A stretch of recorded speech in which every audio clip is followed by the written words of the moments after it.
Things are really starting to ramp up on Agent Carter. This week we saw Jarvis and Peggy go on the offensive and kidnap Hunt so that they can get some information about what's going on in the club. They are able to get some information coerced out of him, and they are just about ready with the SSR to go with a raid when the next thing you know, Vernon comes in and spoils their fun. He also threatens both Sousa and Peggy, trying to get them to turn on each other, but of course they hold tight.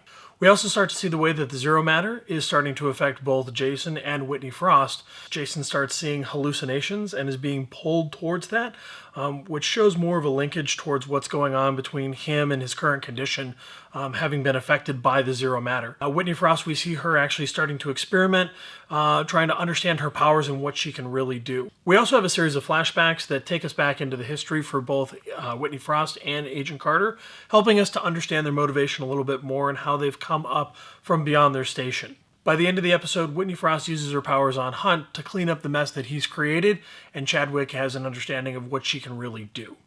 When I first watched this episode, I kind of felt like it was a little bit of a filler, and I felt like the backstory for Peggy Carter wasn't really necessary, and they had already established Whitney Frost as being an interesting character in terms of her intellect.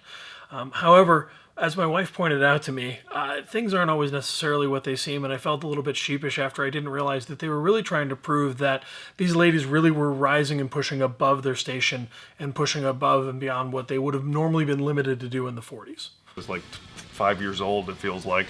The guy steals his own suit, he's making a bunch of videos, he's posting all over the place. It's pretty much non-stop from those guys. Way too much to cover here, but I would do yourself a huge big favor and Google search Skull Poople.